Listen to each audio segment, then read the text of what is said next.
Assalamualaikum warahmatullahi wabarakatuh. Kali ini kita akan membicarakan masalah sumber-sumber hukum Islam yang disepakati oleh ulama. Seperti yang kita tahu bahwasanya sumber hukum Islam yang disepakati oleh ulama adalah ada 4, yakni adalah Al-Quran, Al-Hadis, Ijma, dan juga Qiyas. Al-Quran sendiri adalah kitab suci yang memuat wahyu atau firman Allah, Tuhan Yang Maha Esa, disampaikan melalui malaikat Jibril kepada Nabi Muhammad sebagai Rasulnya. Dasar kehujahan Al-Quran terdapat dalam Quran Surat An-Nisa ayat 105 yang artinya, sesungguhnya kami telah menurunkan kitab kepadamu dengan membawa kebenaran, supaya kamu mengadili antara manusia dengan apa yang telah Allah wahyukan kepadamu. Dan janganlah kamu menjadi penantang orang yang tidak bersalah karena membela orang-orang yang berkhianat. Juga disebutkan dalam Quran Surat Al-Ma'idah ayat 49 yang artinya, dan hendaklah engkau memutuskan perkara di antara mereka menurut apa yang diturunkan Allah, dan janganlah engkau menuruti keinginan mereka, dan waspadalah kepada mereka, jangan sampai mereka memperdayakan engkau terhadap sebagian apa yang telah diturunkan Allah kepadamu. Jika mereka berpaling dari hukum yang telah ditentukan Allah, maka ketahuilah bahwa sesungguhnya Allah berkehendak menimpakan musibah kepada mereka disebabkan sebagian dosa-dosa mereka, dan sungguh kebanyakan manusia adalah orang-orang yang fasik. Dari 2 ayat di atas kita tahu bahwasanya Al-Quran memiliki kedudukan sebagai sumber hukum utama dalam Islam. Kemudian Al-Quran mengatur 2 aturan hubungan antara manusia dengan Tuhan dan manusia dengan sesamanya. Hubungan antara manusia dengan Tuhan atau dengan Allah Subhanahu wa taala yakni adalah disebut dengan ibadah. Ibadah apa saja? Yakni adalah ibadah badaniyah, ibadah maliyah, dan ibadah badaniyah dan juga maliyah. Kemudian hubungan antara manusia dengan manusia, contohnya adalah yang pertama adalah al-ahwal asy-syakhsiyah, yang kedua al-muamalah al-madaniyah, yang ketiga al-jinayah wa al-uqubah, dan lain-lain sebagainya. Kemudian kita masuk kepada pembahasan sumber hukum Islam yang kedua, yakni adalah al-hadis. Pengertian dari al-hadis sendiri adalah segala sesuatu yang bersumber dari Nabi Muhammad Shallallahu Alaihi Wasallam dalam bentuk qaul atau ucapan, fi'il atau perbuatan, takrir, perangai, dan sopan santun maupun sepak terjang perjuangannya, baik sebelum maupun setelah diangkat menjadi Rasul. Dasar kehujahan al-hadis sendiri terdapat dalam Quran Surat An-Nur ayat 54 yang artinya, katakanlah, taatlah kepada Allah dan taatlah kepada Rasul. Jika kamu berpaling, maka sesungguhnya kewajiban Rasul atau Muhammad itu hanyalah apa yang dibebankan kepadanya, dan kewajiban kamu hanyalah apa yang dibebankan kepadamu. Jika kamu taat kepadanya, niscaya kamu mendapat petunjuk. Kewajiban Rasul hanyalah menyampaikan amanat Allah dengan jelas. Kemudian juga diterangkan dalam hadis riwayat Malik yang artinya, aku telah tinggalkan kepada kamu 2 perkara. Kamu tidak akan sesat selama berpegang kepada keduanya, yaitu kitab Allah atau Al-Quran dan sunnah Rasulnya. Lantas kedudukan Al-Hadis ini adalah sebagai sumber hukum kedua setelah Al-Quran. Kemudian hadis sendiri terdapat 3 macam, yakni adalah hadis qauliyah yang pengertiannya adalah segala ucapan Nabi yang ada hubungannya dengan pembinaan hukum, seperti hadis Nabi yang menjelaskan semua amalan perbuatan tergantung pada niat. Kemudian hadis fi'liyah itu segala perbuatan Nabi Muhammad SAW yang diberitakan kepada para sahabat mengenai ibadah dan lain-lain. Misalkan cara melaksanakan sholat, cara menunaikan ibadah haji, dan etika puasa. Kemudian hadis takririyah ini adalah segala perbuatan sahabat yang diketahui Nabi Muhammad SAW. Perbuatan-perbuatan tersebut ada yang dibiarkan saja, dan ada juga yang dinyatakan tegas kebaikan dan kebenarannya. Kemudian kita masuk kepada sumber hukum Islam yang disepakati yang ketiga, yakni adalah ijma. Menurut Ali Abdul Razak sendiri, ijma adalah kesepakatan para mujtahid umat Islam pada suatu masa atau suatu perkara hukum syara.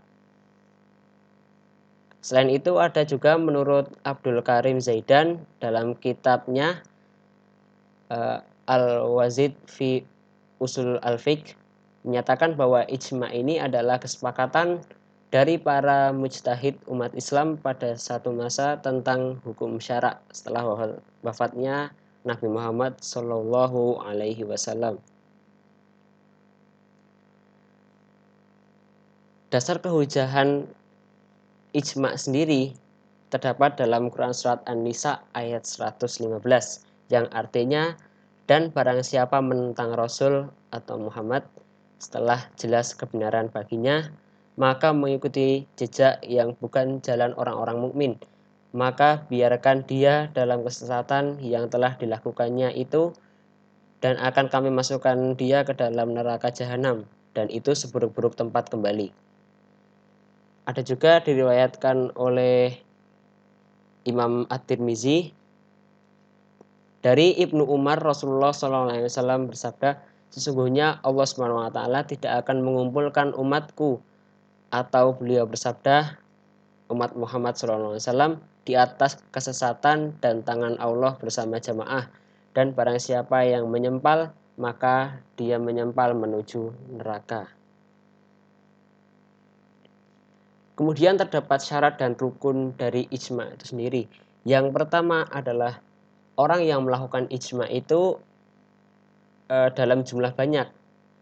Kemudian yang kedua, seluruh mujtahid menyetujui hukum syara yang telah mereka putuskan dengan tidak memandang negara, kebangsaan, maupun golongan mereka masing-masing. Yang ketiga, mujtahid yang melakukan kesepakatan mestilah terdiri dari berbagai daerah Islam, bukan hanya satu atau dua daerah Islam saja. Kemudian yang keempat, kesepakatan itu haruslah dilahirkan oleh dari masing-masing mereka secara tegas terhadap peristiwa itu, baik lewat perkataan maupun perbuatan. Kemudian yang kelima, kesepakatan hendaknya dilakukan oleh mujtahid yang bersifat dan menjauhi hal-hal yang bersifat bid'ah. Yang keenam, hendaklah dengan melakukan ijma mujtahid bersandar kepada sandaran hukum yang disyariatkan, baik dari nas maupun qiyas. Kemudian macam-macam ijma ini dibagi menjadi dua aspek. Aspek yang pertama menurut cara memperolehnya, dan yang kedua menurut dalalahnya atau petunjuk. Menurut cara memperolehnya, ijma itu sendiri dibagi menjadi dua, yakni ijma shorih dan ijma sukuti. Ijma shorih sendiri adalah kebulatan yang dinyatakan oleh mujtahidin. Kemudian ijma' sukuti sendiri adalah kebulatan yang dianggap seorang mujahid mengeluarkan pendapatnya dan diketahui oleh mujahidin lain, tetapi mereka tidak menyatakan persetujuannya atau bantahannya. Kemudian menurut dalalahnya atau menurut petunjuknya, ijma' dibagi menjadi dua juga, yakni adalah ijma' qat'i dan ijma' zani. Ijma' qat'i adalah hukum yang ditunjuk sudah dapat dipastikan kebenarannya atau bersifat qat'i sehingga tidak perlu diperdebatkan lagi dan tidak perlu diijtihadkan kembali. Kemudian jika ijma' zani adalah hukum yang dihasilkan kebenarannya bersifat relatif dan masih bersifat dugaan. Karena itu mereka terbuka untuk dibahas lagi dan tertutup kemungkinan ijtihad lainnya. Hasil ijtihadnya bukan merupakan pendapat seluruh ulama mujahid. Kemudian kita masuk ke sumber hukum yang disepakati ulama yang terakhir, yakni adalah qiyas. Qiyas sendiri menurut Muhammad Abdul Ghani mendefinisikan bahwa qiyas adalah menghubungkan sesuatu persoalan yang tidak ada ketentuan hukumnya di dalam nas dengan sesuatu persoalan yang telah disebutkan oleh nas, karena di antara keduanya terdapat pertautan atau persamaan ilat hukum. Dasar kehujatan qiyas sendiri terdapat dalam Quran Surat An-Nisa ayat 59 yang artinya, wahai orang-orang yang beriman, taatilah Allah dan taatilah Rasul Muhammad dan ulil amri atau pemegang kuasaan di antara kamu. Kemudian jika kamu berbeda pendapat tentang sesuatu, maka kembalikanlah kepada Allah atau Al-Quran dan Rasul atau sunnahnya. Jika kamu beriman kepada Allah dan hari kemudian, yang demikian itu lebih utama bagimu dan lebih baik akibatnya. Kemudian juga terdapat syarat dan rukun dalam hal qiyas. Yang pertama adalah adanya pokok disebut dengan asal yang persoalannya telah disebutkan hukumnya di dalam nas. Yang kedua adanya cabang disebut dengan far'un, yaitu suatu persoalan atau peristiwa baru yang tidak ada nas yang menjelaskan hukumnya dan ia disamakan hukumnya dengan pokok melalui qiyas.